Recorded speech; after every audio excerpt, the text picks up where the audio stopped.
오늘 수요일을 맞이하여 우리 함께 예배하러 오신 예배드리시는 모든 분들을 주님의 이름으로 환영하고 축복합니다. 우리 옆에 분들 바라보시면서 잘 오셨습니다. 이렇게 한번 축복해 주시겠습니까? 오늘은 특별히 2월 28일 2월달 마지막 날이고, 그리고 내일이 3일절입니다. 그래서 우리 여전도의 협의회에서 이 3일절을 함께 되새기는 의미에서 함께 이 3일절 예배를 저희가 함께 드리게 되었습니다. 근데 많은 분들이 궁금해 하시는 것 중에 하나가, 이 3일절과 교회가 무슨 상관이 있길래 이 3일절 예배를 교회에서 드리는가라고 궁금해 하시는 분들이 많이 계실 것입니다. 그런데 이 3일절은 엄밀하게 얘기해서 그 나라와 민족을 위한 그 민족 운동이기도 했지만, 더 나가서 교회가 민족을 위해서 했던 그 운동이 바로 이 3일절입니다. 그래서 3일 운동이 일어났을 때 참가했던 사람의 75%가 기독교인들이었고, 이 3.1절이 시작해서 6개월 동안 만세운동이 지속되었는데, 그동안에 400여 개의 교회가 폐쇄를 당하거나 불탔고, 그리고 제합리교회에서 학살이 벌어질 정도의 어려움이 있었죠. 그리고 많은 교계 인사들이 투옥되고 옥고를 치르는 그러한 어려움들이 있었습니다. 그래서 이 일본이 3.1절을 기점으로 해서 많은 교계 인사들과 교회를 탄압했는데, 그 이유는 바로 3.1절이 우리 민족 운동일 뿐만 아니라 교회에서 나라와 민족을 위해서 나갔던 기도운동이었고, 또한 나라와 민족을 위해서 함께 나갔던 애국운동이었기 때문에 이 3.1절이 우리 교회에, 그리고 지금까지 나오고 있는 기독교 역사에 굉장히 중요한 의미를 부여한다 할 수 있겠습니다. 우리나라가 일본에 병합되는 과정을 보면은 이렇습니다. 1904년도에 러시아와 일본이 전쟁을 일으키죠. 그런데 그들이 전쟁을 일으킨 것은 하나였습니다. 이들이 전쟁을 일으키기 전에 몇 가지 회담을 했는데, 그 회담이 뭐였냐면 한반도를 38선으로 분할한다는 조건이었습니다. 그래서 한반도를 38선으로 분할하는데 거기서 누가 조금 더 먹을 것이냐, 이것을 놓고 러시아와 일본이 팽팽하게 경쟁을 하다가 결국 일본이 선제 공격을 하면서 러일 전쟁이 시작됩니다. 그래서 중국의 따이렌에 있는, 중국 대련에 있는 그 러시아 극동함대를 이 일본이 먼저 선제 공격을 하면서 러일 전쟁이 시작이 되죠. 그리고 난 다음에 이 일본군들이 압록강을 돌파하고, 그리고 대련과 리순에 있는 이 러시아 군들을 포위해서 약 6만여 명 정도의 이 일본군 사상자를 내면서 이 대련반도를 그들이 차지하게 됩니다. 그리고 만주의 봉천에서 러시아군 35만 명과 일본군 30만 명이 격돌하게 되는데, 그때 양측이 거의 30만 명에 가까운 부상자를 내면서 결국 일본이 승리를 하게 되죠. 그런데 거기 보면은 그 정로환이라는 환약이 있습니다. 지금도 배 아플 때 먹는 정로환이라는 환약이 있는데, 이 정로환이 그 당시 만주 일본군들에게 보급되었던 배탈 설사약이 바로 이 정로환입니다. 그래서 이 정로환의 뜻이 뭐냐면, 정복할 정자에 그 러시아 노자, 그래서 러시아를 정복하는 알약이다. 그래가지고 그거를 일본군들이 먹었는데, 만주 지역에서 일본인들이 전투를 하다 보니까 물이 맞지 않아서 배탈 설사를 일으키는 일본군들이 굉장히 많았다고 그래요. 그래서 그 알약 하나도 이름을 정로환이라고 이름을 붙여서 그걸 먹으면서 이걸 먹고 싸우면은 배탈이 나서 러시아를 이길 수 있다라는 그런 의지를 가지고 싸웠던 게 일본군이죠. 그리고 그때 그 러시아에서는 내분이 일어나기 시작하고, 레닌을 중심으로 해서 피레 일요일 사결란이라는 큰 노동운동이 일어나게 됩니다. 그래서 러시아가 전쟁에 집중할 수가 없어서 결국 유럽에서 오기로 했던 군대가 제때 도착하지 않아서 크게 지게 되죠. 그리고 마지막으로 블라디보스톡으로 그 러시아 함대를 마지막으로 발틱 함대라는 함대를 보내게 되는데, 이 발틱 함대가 마산 앞바다에서 일본군의 공격을 받아서 전멸하게 됩니다. 그래서 1905년도에 러시아가 완전히 패망하게 됨으로써 일본이 한반도와 만주, 그리고 뉴슨 반도에 대한 주도권을 모두가 갖게 되죠. 그런데 그러고 난 다음에 이 일본의 이토 히로부미가 군대를 이끌고 서울로 입성을 합니다. 그리고 경복궁을 둘러싼 다음에 그 고종 황제와 그리고 8명의 대신을 불러놓고 그 을사늑약에 합의를 하라는 강요를 하게 됩니다. 그때 고종 황제가 8명의 대신들한테 모든 것을 일임할 테니 경들이 알아서 결정하라 라는 그 위임 통지를 하고, 그때 총리 대신이었던 이완용이 일어나서 우리가 여기서 더 이상 일본을 대적하지 못하게 되었으니 비겁한 평화를 구하는 게 낫다라고 해서 그 8명 중에 5명이 그 한일 을사늑약에 서명을 함으로써 우리나라가 을사늑약, 그 일본의 보호국이 되는 그러한 일이 되게 됩니다.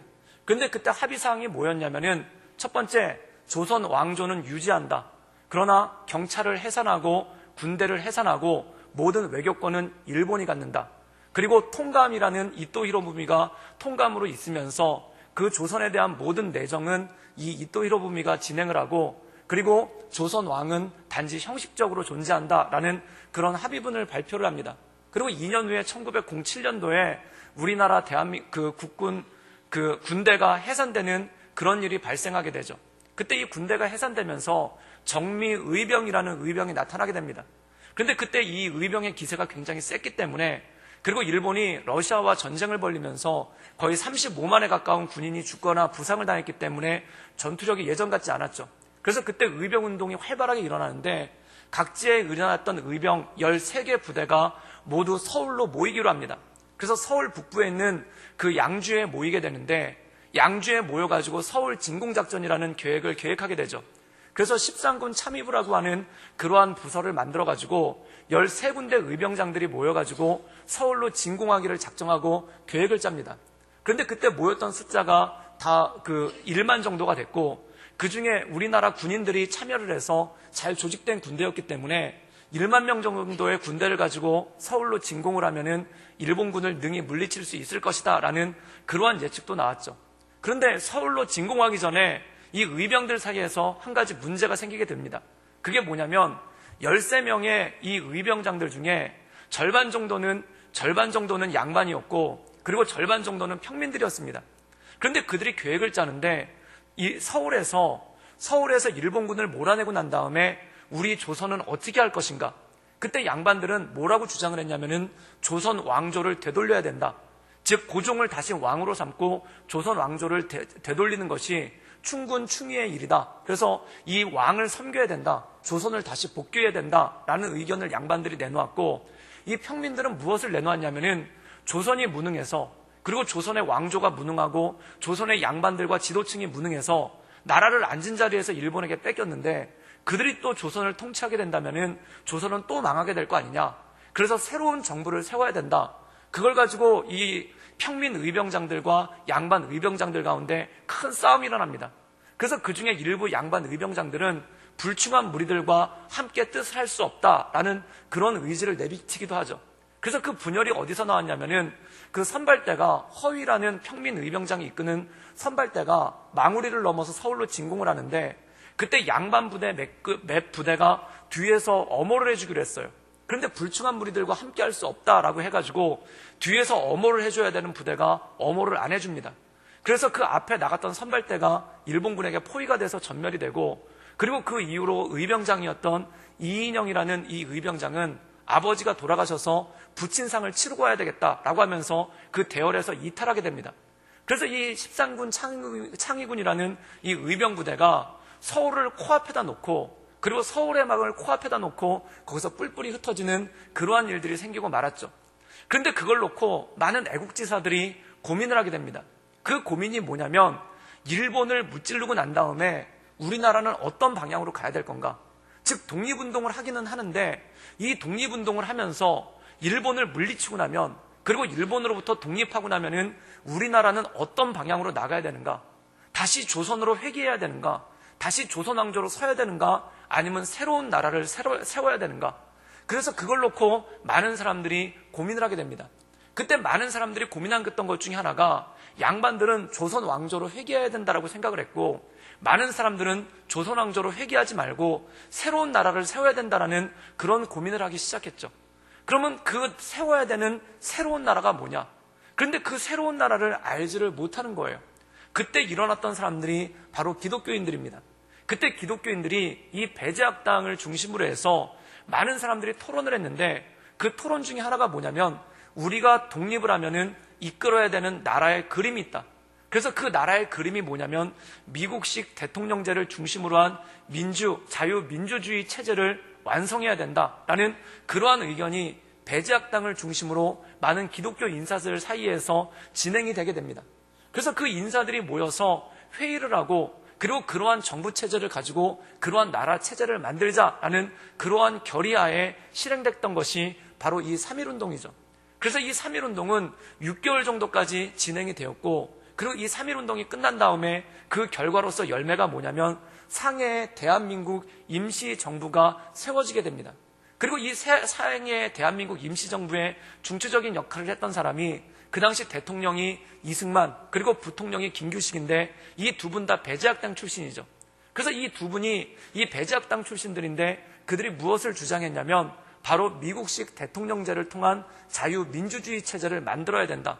그래서 대한민국 임시정부의 국가체제는 대통령제를 중심으로 한 자유민주주의 국가, 그것을 이룩하자라는 그러한 소망을 가지고 기도하며 나갔다는 것입니다. 그래서 그 설계도를 그때 그렸기 때문에, 그때 그린 그 설계도가 있었기 때문에 1945년도에 일본이 패방하고 그리고 우리나라 정부가 세워졌을 때 그 나라 이름도 대한민국 임시정부의 이름을 따와서 국호도 대한민국, 그리고 정치체제는 대통령제를 중심으로 한 자유민주체제를 하기로 결의를 하고 1948년도에 대한민국을 세우게 되는 그러한 일들이 있죠. 그런데 그 모든 일련의 과정에서 중심으로 섰던 사람들이 누구냐면 바로 기독교인들입니다. 그리고 기독교인들이 기도함을 통해서 나라를 위해, 민족을 위해 우리가 할 수 있는 일은 무엇인가? 그런데 단지 독립으로 끝나는 것이 아니라 일본을 밀어내는 것으로 끝내는 게 아니라 일본이 물러나고 난 다음에, 일본을 밀어내고 난 다음에 우리가 어떤 국가를 세워야 되는가? 어떤 나라를 세워야 되는가? 그리고 그 나라에 대한 꿈을 가지고 이 성도들이 기도하며 나라에 엎드렸던 것이 바로 기독교 정신의 최초의 모습이고, 그게 한국 초대교회 그리고 일제강점기를 버텨왔던 교회의 모습이고 교회의 능력이었다는 것입니다. 사랑하는 여러분, 교회는 세상의 희망이라고 합니다. 교회가 세상의 희망이라는 얘기가 뭐냐면 그 세상의 희망이라고 하는 것은 사람들에게 비전을 던져주기 때문에 그렇다는 것이죠. 그래서 그 일제강점기 때 만주에서 그리고 중국에서 그리고 국내에서 그리고 미국에서 독립운동을 하던 사람들의 마음 가운데 딱 한 가지 목표가 있었는데, 그것은 뭐냐면 우리가 해방된 다음에 이런 나라를 만들어보자. 우리가 해방이 나고 난 다음에 이런 나라를 이뤄보자. 그것을 꿈꾸고 그것을 교육하고 그것을 생각하며 나갔던 것이 바로 기독교인들의 모습이라는 것입니다. 그래서 그 미국에서도 그 꼭 불렀던 노래 중에 하나가 뭐냐면은 바로 애국가였습니다. 그래서 동해물과 백두산이 마르고 닳도록 하나님이 보호하사 우리 나라 만세, 이것을 그 영국의 민요에다가 가요를 그 노랫말을 붙어서 그 동해물과 백두산이 마르고 닳도록 이러면서 그 나라에 있는 것이 찬송가처럼 편청연이 돼가지고 이 애국가를 부르면서 상해에서 그리고 미국에서 이 노래를 부르면서 그리고 국내에서도 이 노래를 부르면서 나라가 독립되고, 이 독립된 나라가 어떠한 모습으로 나가야 될지를 이 애국지사들이 함께 기도하며 나갔던 것을 볼 수가 있었죠. 그래서 이 상해 대한민국 임시정부를 중심으로 해서 그 상해 대한민국 임시정부 요인들 중에 기독교인이 아닌 사람이 없었고, 그리고 나중에 합류하게 되는 김구 선생도 기독교에 귀의를 하면서 원래 그 사람은 천도교, 동학교도였었습니다. 그런데 이분이 독립운동을 하게 되면서 기독교에 귀의했는데, 그가 기독교에 귀의하면서 뭐라고 얘기를 했냐면은 기독교가 아니고는 우리나라를 이끌어갈 새로운 사상이었고, 기독교가 아니고는 우리나라를 이끌어올 만한 정신적인 지탱할 것이 없다라는 그 이유를 대면서 그가 기독교에 귀의하는 그러한 모습을 보게 됩니다. 사랑하는 여러분, 우리 기독교는, 우리 교회는 단지 교회만을 위해 존재하는 교회뿐만 아니라 이 나라와 민족을 정신적으로 지탱해주고, 그리고 36년간 일제강점기, 을사능력까지 하면은 41년간 그 일제강점기 가운데 나라와 민족이 어떠한 방향으로 가야 되는지, 그리고 나라와 민족이 어떤 방향으로 서야 되는지를 보여주는 굉장히 좋은 체계라는 것이죠. 그리고 우리가 한 가지 알 수 있는 것 중에 하나는 아시아와 아프리카에 있는 모든 나라들이 2차 세계대전이 끝나고 모든 나라들로부터 해방이 됩니다. 그때 모든 나라들이 공산주의 열풍에 휩싸여가지고 모두가 공산화가 되거나 아니면 군부 쿠데타가 엄청나게 많이 일어나서 나라가 다 무너지게 됩니다. 그런데 우리나라는 그 정신을 이끌고 있었던 사상이 있었다는 겁니다. 그게 뭐냐면 대통령제를 중심으로 한 자유민주주의 체제가 돼야 된다. 그래서 그것이 나라에 여러 가지 정변이 있었음에도 불구하고, 나라에 여러 가지 어려움이 있었음에도 불구하고 나라를 지탱해 나가는 그러한 사상이 되었고, 많은 사람들 마음 가운데 뭔가 나라가 조금 어긋나는 것 같아도 그것으로 다시 나라를 되잡고 나가는 그러한 모습이 우리나라 가운데 있었다는 것입니다. 사랑하는 여러분, 그렇기 때문에 교회가 살아야 나라가 살고, 교회가 하나님 말씀 가운데 온전히 서야지 이 나라가 지탱되어져 가는 줄 믿습니다. 그래서 교회가 흔들리면은 나라가 흔들립니다. 그리고 교회가 그 정체성을 잃어버리고 교회가 그 빛을 잃어버리면은 나라가 어두워질 수밖에 없다는 것이죠. 지금 21세기 우리나라는 동일한 고민이 있습니다. 그건 뭐냐면 바로 사상에 대한 혼란입니다. 여러 가지 사상 체계가 있고, 그리고 다원주의 세계를 맞이하여서 우리나라의 방향성에 대해서 많은 사람들이 이야기하고 많은 사람들이 말하고 있습니다. 그러나 저는 분명히 말할 수 있는 것은 우리나라는 하나님께서 주신 그 사명과 믿음을 가지고 하나님 말씀 가운데 온전함으로 나가는 것이 우리에게 주신 비전인 줄 믿습니다. 그래서 이 시대를 바라보면서 교회가 나라가 어떻게 서야 된다, 나라가 어떻게 세워져야 된다, 그리고 이 나라가 어떤 방향으로 나가야 된다, 이것을 제시할 수 있을 때 이 교회가 온전함으로, 그리고 이 나라와 민족이 온전함으로 서갈 줄 믿습니다. 사람들은 교회에서 어두운 모습을 보이면은 굉장히 힘들어하고 어려워합니다. 그 이유가 뭐냐면 여태까지 근 100년간 교회가 빛을 비춰왔는데, 그리고 교회가 민족을 이끌어왔는데, 빛을 비춰오고 민족을 이끌어왔던 교회가 흔들리는 모습을 보면서 많은 사람들 마음 가운데 불안감이 있고 그 마음 가운데 처절함이 있다는 것이죠. 그래서 이른바 안티크리스찬이라는 사람들이 있습니다.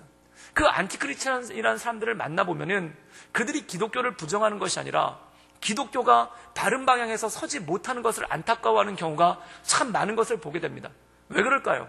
그동안 우리나라에 많은 종교들이 있지만 그 종교들이 하지 못했던 나라와 민족을 하나님의 말씀 가운데 바른 방향으로 이끌어가는 선도적인 역할을 해온 것이 바로 교회이기 때문에 그렇다는 것이죠. 그래서 이 3.1운동을 교회가 이끌어왔고, 이 3.1운동을 통해서 나라와 민족이 나아갈 바를 이 교회와 교회 리더들이 제시한 것처럼, 저는 이 시대를 맞이하여 우리가 기도하고 엎드림을 통해 이 민족이 나가야 될 방향, 그리고 이 민족이 서야 될 방향이 무엇인지를 하나님 앞에 기도하며 온전히 나가며, 그리고 이 혼란 가운데 빠져있는 세상 가운데 무엇이 진리인지 알지 못하고 무엇이 참된 길인지를 알지 못하는 이 시대 가운데 하나님의 말씀의 빛을 비치는 그러한 귀한 교회가 될 수 있기를 주님의 이름으로 축원합니다. 그래서 그 혼란 가운데 빠졌을 때 연희전문학교를 세웠던 언더우드는 교훈을 이것으로 했습니다. 진리를 알지니 진리가 너희를 자유케 하리라. 여기서 진리란 무엇입니까? 하나님의 말씀 가운데 설 때, 그 비전 가운데 서는 그 진리를 교회가 보여줄 수 있을 때, 그리고 그 진리에 대해서 교회가 말할 수 있을 때 이 나라가 자유케 되고 온전케 되는 하나님의 역사가 우리 가운데 있는 줄 믿습니다. 그러므로 이 진리의 말씀 가운데, 이 세상의 풍파에 우리가 흔들리는 것이 아니라 하나님의 은혜 가운데, 하나님의 이끄신 가운데 나가는 우리 귀한 교회가 될 수 있기를 주님의 이름으로 축원합니다. 오늘 말씀 가운데 보면은 이 스가랴서는 이스라엘의 회복, 특별히 예루살렘의 회복에 대해서 말씀하고 있습니다. 많은 이스라엘 사람들이 나라가 망하고 70년 동안 흩어져 있었습니다. 그리고 그들이 예루살렘으로 귀환하면서 그들에게도 동일한 문제가 나옵니다. 우리가 어떤 나라를 세워야 될 것인가? 우리가 어떤 나라를 세우고 어떤 나라 가운데 서야 할 것인가? 이것이 굉장히 중요한 문제죠. 사랑하는 여러분, 그런데 그들은 어떤 나라를 세우기 원했는가? 바로 예배하는 나라, 하나님을 경배하는 나라, 하나님을 찬양하는 나라, 그리고 하나님께 온전한 영과 진리로 드리는 제사하는 나라를 되기를 원했다는 것입니다. 그래서 그들이 가장 먼저 하기로 했던 것이 뭐냐면 모든 것을 제쳐두고 예루살렘 성전을 먼저 짓기로 결단하고 그들이 성전 가운데 나갔다는 것입니다. 사랑하는 여러분, 예루살렘 성전은 단순한 건물이 아닙니다. 이 예루살렘 성전은 세계 곳곳에 흩어져 있는 유대인들에게, 그리고 이스라엘 백성들에게 우리의 정체성이 무엇인지, 우리의 나갈 바가 무엇인지를 알리는 것이 바로 예루살렘 성전이고, 하나님의 백성으로 어떠한 삶을 살아야 되는지를 보여주는 것이 바로 예루살렘 성전이라는 것입니다. 사랑하는 여러분, 나라가 망했어도, 땅이 없어도 예배가 살아있으면 그 민족은 살아나는 줄 믿습니다. 왜냐하면 생명이 있기 때문에 그런 거예요. 그래서 유태인들이 2000년 넘게 흩어지고, 그리고 세계에서 그렇게 고난을 많이 받고 핍박을 당해도 이 민족이 흩어지지 않았던 이유는 뭐냐면 그들 가운데 있는 정체성, 즉 하나님을 예배하는 민족이라는 정체성이 그 안에 있기 때문에 그렇다는 것이죠. 사랑하는 여러분, 저는 우리 민족에게 그런 하나님의 능력이 있기를 주님의 이름으로 축원합니다. 그래서 성전을 중심으로 해서 하나님을 예배하는 민족으로, 하나님을 찬양하는 민족으로, 그리고 주님을 아는 그 진리 가운데 살아가는 그러한 민족이 될 수 있기를 주님의 이름으로 축원합니다. 그렇다면 하나님께서 이 예루살렘 가운데 회복시키고자 하는 나라가 어떤 나라인가? 그 나라에 대한 말씀이 오늘 말씀 가운데 나와 있는 것을 보게 됩니다. 우리 스가랴 8장 3절에서 5절까지의 말씀을 읽겠습니다. 우리 다 같이 읽겠습니다. 여호와가 이같이 말하노라. 내가 가운데 거하리니 예루살렘은 진리의 성읍이라 일컫겠고 만군의 여호와의 산은 성산이라 일컫게 되리라. 만군의 여호와가 이같이 말하노라. 예루살렘 길거리에 늙은 남자들과 늙은 여자들이 다시 앉아있을 것이라. 다 나이가 많으므로 저마다 손에 지팡이를 잡을 것이요 그 성읍 거리에 소년과 소녀들이 가득하며 거기에서 뛰놀리라. 아멘. 오늘 말씀 가운데 보면 다시 회복될 예루살렘에 대해서 선지자가 이렇게 말하고 있습니다. 첫 번째, 예루살렘은 진리의 성읍이라 일컬을 것이니라. 그리고 두 번째, 여호와의 산은 거룩한 산이라 일컬어질 것이라. 예루살렘이 진리의 성읍이 된다는 것입니다. 저는 우리 대한민국이 진리의 성읍이 되기를 주님의 이름으로 축원합니다. 이 진리란 무엇인가? 진리를 알지니 진리가 너희를 자유케 하리라. 우리를 자유케 하는 진리. 하나님께서 우리를 사랑하신다. 그리고 하나님께서 우리를 구원하신다. 그리고 하나님께서 우리를 이끌어 주신다라는 이 진리가 우리를 자유케 할 줄 믿습니다. 이 진리 가운데 서는 민족, 이 진리 가운데 서는 나라가 될 것이라는 것이죠. 그리고 뭐라고 말씀하고 있냐면 여호와의 산은 거룩한 산이 될 것이다. 여기서 이 거룩한 산이란 뭐냐면 주님을 예배하는 산, 그리고 주님을 높이는 그러한 도시가 바로 될 것이라는 것입니다. 그리고 그 사람들의 풍경에 대해서 말씀하고 있는데 예루살렘 길가에 어른들이 지팡이를 잡고 앉아있을 것이다. 그리고 또 광경에 어떤 얘기가 나오냐면 소년과 소녀들이 그 길거리에 가득하여 뛰놀게 될 것이다. 사랑하는 여러분, 이 풍경은 무엇일까요? 어른들이 길거리에 앉아가지고 지팡이를 들고 길거리에 평화롭게 앉아있는 겁니다. 그럼 그 앞에서 소년과 소녀들이 신나게 뛰놀고 있는 장면, 그리고 그것을 어른들이 흐뭇하게 바라보고 있는 장면, 이것이 바로 예루살렘의 모습이라는 것입니다. 이 모습이 무엇일까요? 바로 세대가 하나 되어서 어르신들과 아이들이 하나 되어서 평화를 누리며 하나님을 찬양하며 예배하는 성읍, 이 성읍이 우리 대한민국 가운데, 그리고 이곳 가운데 임할 줄 믿습니다. 바로 스가랴가 내가 이 성읍을 회복할 것인데 이 성읍은 진리 가운데 설 것이며, 그리고 어른들이 지팡이를 짚고 앉아서 아이들을 바라보고 그 아이들은 신나게 뛰놀며 행복하게 누리는 그 성읍이 바로 예루살렘이 될 것이다 라는 말씀이 이 말씀 가운데 나온다는 것입니다. 사랑하는 여러분, 우리나라가 이 1900년도 을사능약으로 나라가 망했을 때 두 가지 운동이 나타납니다. 그것은 바로 서울을 중심으로 나타나는 운동이 있고 또 하나는 평양을 중심으로 나타나는 운동이 있는데, 서울, 즉 남쪽을 중심으로 나타나는 운동이 있고 평양, 북쪽을 중심으로 나타나는 운동이 있죠. 그런데 서울을 중심으로 나타났던 운동은 뭐냐면 이상재, 언더우드 이런 분들이 중심이 돼가지고, 헐버트 이런 분들이 중심이 돼가지고 한 게 황성 YMCA를 만들었습니다. 이 황성 YMCA를 만든 이유가 뭐냐면 나라가 망하고 나니까 젊은이들이 방황하기 시작하는 거예요. 무엇을 위해서 살아야 될지, 나라가 망하고 나니까 무엇을 위해서 살아야 될지 알지 못하는 거예요. 그래서 그때 민족의 애국지사라는 분들이 어떻게 했냐면 자결을 합니다. 나라가 망했으니 살아 뭔 듯하냐. 그러면서 일종의 선비라는 분들이 자결을 하는 자결운동이 일어나기 시작해요. 그리고 또 한쪽에서 어떤 일이 생기냐면은 이 사람들이 허무감에 빠져가지고 술의 소비량이 엄청나게 많이 늘었다고 합니다. 그리고 이 술을 일본에서 굉장히 싸게 공급을 했어요. 그래서 많은 젊은이들이 일을 하지 않고 주막에 걸터 앉아가지고 술을 마시고, 나라가 망했는데 일은 해서 뭐 하겠는가? 나라가 망했는데 뭘 하겠는가? 그래서 술을 마시면서 방탕한 생활을 하고, 또 하나는 뭐냐면은 이 화투가 그때 하나화투라고 해서 닌텐도 회사에서 만든 이 화투가 그때 보급이 되기 시작했는데 많은 사람들이 주막에 모여 앉아서 주모를 희롱하면서 술을 마시고 투정판을 돌리고 화투를 치는 게 우리나라 그 당시에 흔한 마을의 풍경이었다는 것입니다.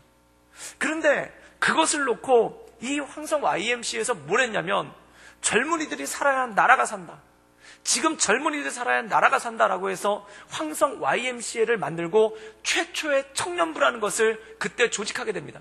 그래서 그때 이상재라는 선생님이 뭐라고 얘기했냐면 청년이라는 단어가 이때 황성 YMCA를 통해서 처음 생겼다는 거예요. 그 당시에는 우리나라에 청년이라는 단어가 없었습니다. 장유 유서라고 해서 어른과 어린이만 존재했던 게 우리나라 문화였죠. 그런데 청년을 강조를 하면서 이 청년이 살아야 하는 나라가 산다.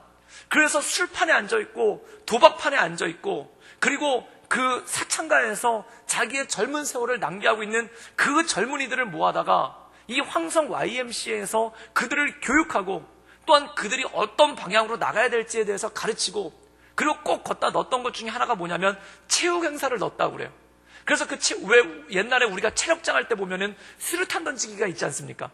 그게 여기서 나온 거예요. 왜 수류탄 던지기를 했냐면 말이 체육이지 나중에 이들이 자라나서 나라를 해방시키는 군인이 돼야 된다. 그래가지고 대놓고 군사훈련을 시키지를 못하니까 여기서 여러 가지 달리기와 던지기 그리고 또 봉을 가지고 하는 봉체조 같은 걸 통해서 준 군사훈련을 시켰던 게 황성 YMCA예요.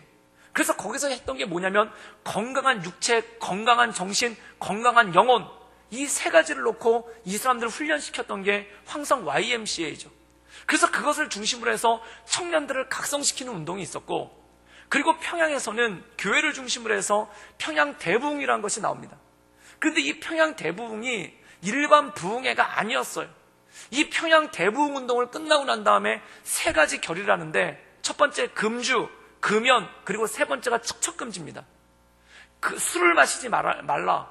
그래서 우리나라 기독교에서 술을 마시지 않는 것은 우리 조상들이 단지 신앙뿐만 아니라 나라를 세우기 위한 방향성으로 제시한 게 바로 금주입니다. 그리고 또 하나는 금연, 담배를 피지 말아라. 그 당시 담배 한 값치 값이 그 밥 한 공기 값보다 더 비쌌다고 그래요. 근데 사람들이 쌀을 내다 팔면서 담배를 피우는 거예요. 그래서 절약하는 의미에서 금연, 그 다음에 얘기한 게 뭐냐면 축척금지라는 겁니다. 이 축척금지는 뭐냐면 그 당시에 그래서 금주, 금연, 축척금지 이게 세례의 기준이었어요.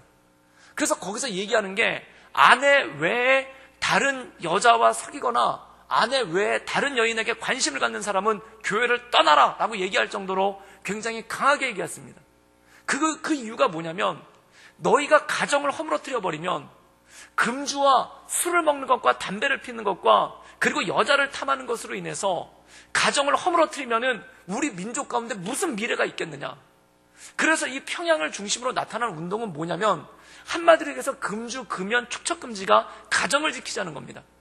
그래서 그 가정을 지키기 위해서 남자들이 아내들이 자녀들을 제대로 양육할 수 있도록 남자들이 일을 해야 되는 것이고 그리고 이 아내들은 이 자녀들이 믿음 가운데 살아갈 수 있도록 잘 말씀으로 양육하는 것이 중요하다. 왜냐하면 그 당시에 남자들이 다 놀았거든요. 나라가 망했는데 일은 해서 뭐하냐고 해서 남자들이 다 놀았거든요. 그러니까 여자들이 밭에 가서 일을 하게 되고 아이들은 그냥 방치가 돼 있는 거예요. 그래서 남자들이 일을 하고 여자들이 아이를 돌봐서 건강한 가정을 만들어야 된다라는 것이 평양 대부흥 운동의 결과였다는 것입니다.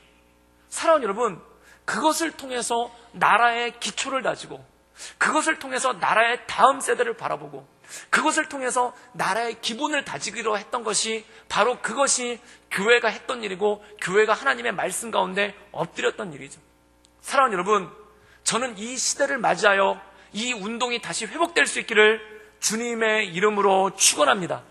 그래서 먼저 젊은이들이 세워질 수 있도록 젊은이들이 하나님 말씀 가운데 서나갈 수 있도록 젊은이들이 하나님의 은혜 가운데 다시 한번 그 마음을 다잡고 설 수 있도록 기도하는 교회가 될 수 있기를 주님의 이름으로 축원합니다. 지금 이 세상을 보십시오. 정말 먹을 것도 많고 그리고 많은 문화적인 혜택을 누리고 있습니다. 그런데 문제는 뭐냐면 많은 젊은이들이 꿈을 잃어버리고 있다는 거예요. 무엇을 향해서 힘을 쏟아야 될지, 무엇을 통해서 나가야 될지, 무엇을 통해 서야 될지 그것을 알지 못한 채 방황하고 있는 젊은이들, 무엇을 위해 공부해야 될지, 그리고 무엇을 위해 최선을 다해야 될지, 무엇을 해서 위해 인생을 드려야 될지를 방황하고 있는 젊은이들이 너무나 많다는 것입니다. 저는 황성 YMCA를 세우면서 다음 세대 젊은이들에게 꿈을 주기 원했고 하나님의 비전을 주기 원했던 그 믿음의 선조들의 신앙을 본받아 우리 교회가 이 세상 가운데 방황하는 젊은이들에게 하나님의 은혜를 새롭게 하는 놀라운 역사가 있기를 주님의 이름으로 축원합니다. 그때 민족이 설 수가 있는 것이죠. 그리고 또 하나가 뭐냐면 온전한 가정입니다. 그 온전한 가정이란 어떤 가정인가? 바로 하나님의 말씀 가운데 서는 가정, 하나님의 은혜 가운데 서는 가정. 그리고 이 평양 대부흥의 결과로서 하나 더 나온 게 뭐냐면 전도부인, 지금의 여전도회의 전신입니다. 그때 이 여인들이 뭐냐면 여자가 살아야 가정이 산다. 그래서 이 자녀들을 어떻게 양육시킬 것인가? 그리고 이 자녀들에게 어떻게 하나님의 말씀을 이끌어야 될 것인가? 그래서 이 전도부인이란 분들이 성경을 읽고 성경을 가지고 다니면서 전도할 뿐만 아니라 자녀들에게도 하나님의 말씀을 전하는 그러한 일들이 생기기 시작했죠. 사랑하는 여러분, 지금 이 시대 가운데, 나라가 완전히 망해버렸던 그 시대 가운데 교회를 중심으로, 소위 애국지사라고 하는 분들은 자기의 목숨을 끊는 것으로 충절을 보이려고 했고, 그리고 많은 젊은이들이 나라가 망한 지경에 우리가 무슨 일을 할 수 있겠는가, 그것에 허탄해하고 있고, 그리고 많은 사람들이 그 술 마시고 취함으로 말미암아 허랑방탕한 삶을, 나라가 망했는데 무엇을 알고 살까, 그 모든 목표를 잃어버리고 허랑방탕한 삶 가운데 세월을 낭비하고 있을 때, 그때 이 교회를 중심으로 민족이 살 것을, 그리고 나라가 살 것을 다짐하며 새롭게 나가는 것이 바로 교회를 중심으로 일어났던 민족의 사명이었다는 것입니다. 사랑하는 여러분, 저는 이 100년 전, 그리고 100수십 년 전 이 일어났던 이 부흥의 운동이 우리 교회를 중심으로 일어날 수 있기를 주님의 이름으로 축원합니다. 그래서 이 21세기에 많은 젊은이들이 방황하고 있고, 그리고 나라가 어느 길로 가야 될지 알지 못해서 방황하고 헤매고 있는 이때, 마치 사사시대와 똑같이 그때 왕이 없었으므로, 민족들이 이스라엘에 왕이 없었으므로 각자 소견에 옳은 대로 행하였더라. 즉 진리를 알지 못해서, 진리 가운데 서는 것을 알지 못해서 각자의 소견에 옳은 대로 행하고, 그 소견에 대한 확신이 없어서 방황하고 헤매고 있는 이 시대 가운데 하나님의 말씀으로 새롭게 하는 놀라운 역사가 있기를 주님의 이름으로 축원합니다. 그래서 저는 우리가 꿈을 꾸고 기도하며 나가기를 원합니다. 우리가 꿈을 꾸기를 원합니다.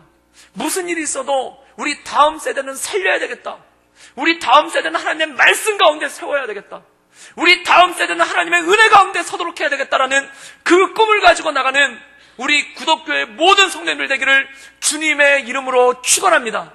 그래서 이 말씀과 같이 어른들이 길거리 어귀에 앉아서 지팡이를 짚고 앉아있고, 그 앞에서 어린이들이 뛰노는, 그 앞에서 소년과 소녀들이 뛰노는 그 광경, 그리고 그들이 진리 가운데 하나님을 예배하고 하나님의 은혜 가운데 서는 광경, 우리 어른들이 엎드려 주 앞에 기도하고 나가며 주 앞에 무릎 꿇고, 그리고 우리 어린이들이, 젊은이들이 교회에서 뛰놀며 하나님을 향한 꿈을 가지고 나가는 그 광경, 이 회복될 예루살렘의 모습, 이 회복될 예루살렘 성전의 모습이 우리 교회를 통해 나타날 수 있기를 주님의 이름으로 축원합니다. 그것이 무엇인가? 그것이 바로 교회이고, 그것이 바로 이 민족 가운데 주신 하나님의 은혜인 줄 믿습니다.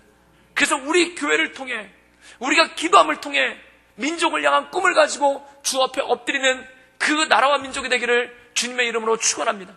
지금 우리가 가장 고통스러운 게 우리나라에 두 가지 현상이 있어요. 첫 번째는 학교의 붕괴입니다.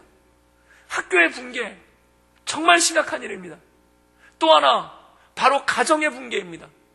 이거 정말 심각한 일입니다. 이거는 북한의 핵보다도 더 위험한 일이고, 그리고 나라의 앞날을 예측할 수 없는 일입니다.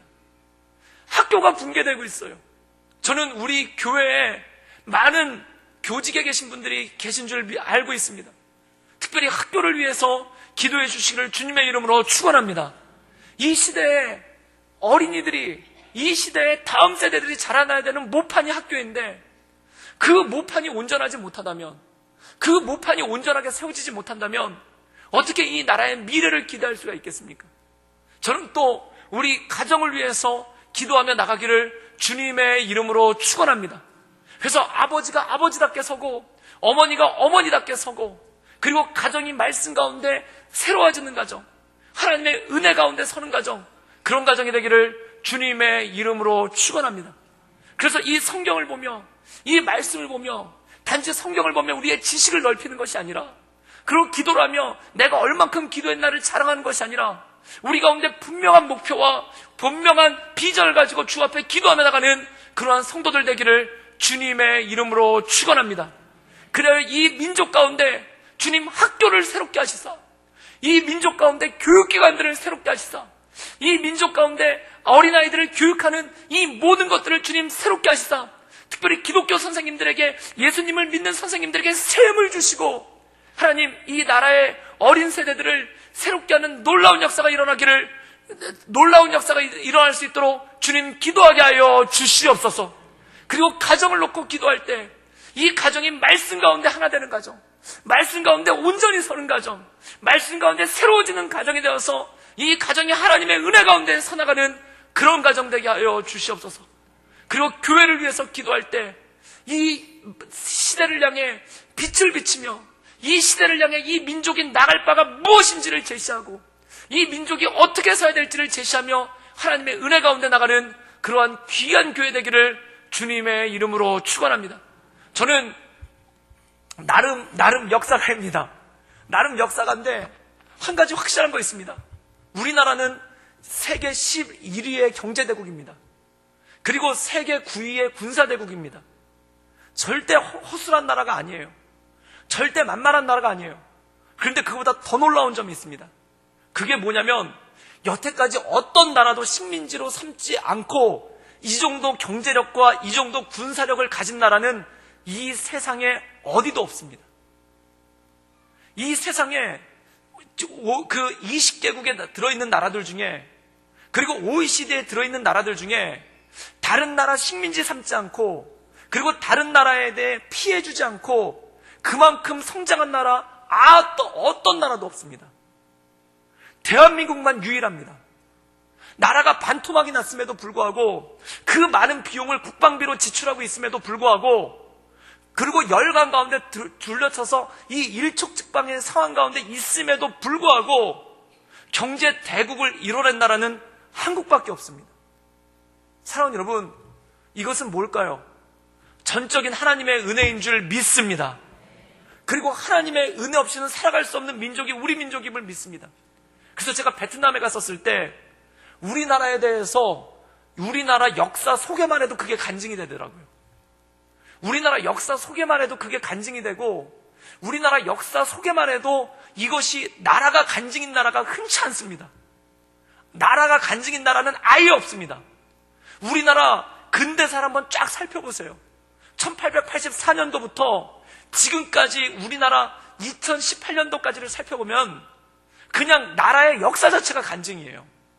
정말 성경에서, 구약 성경의 이스라엘 민족의 역사가 간증이었듯이 이 100년간, 이 100여 년간의 우리나라 민족 자체의 역사 자체가 그냥 간증이에요.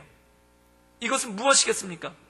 우리나라를 통해 하나님께서 복음을 전파하실 줄 믿습니다.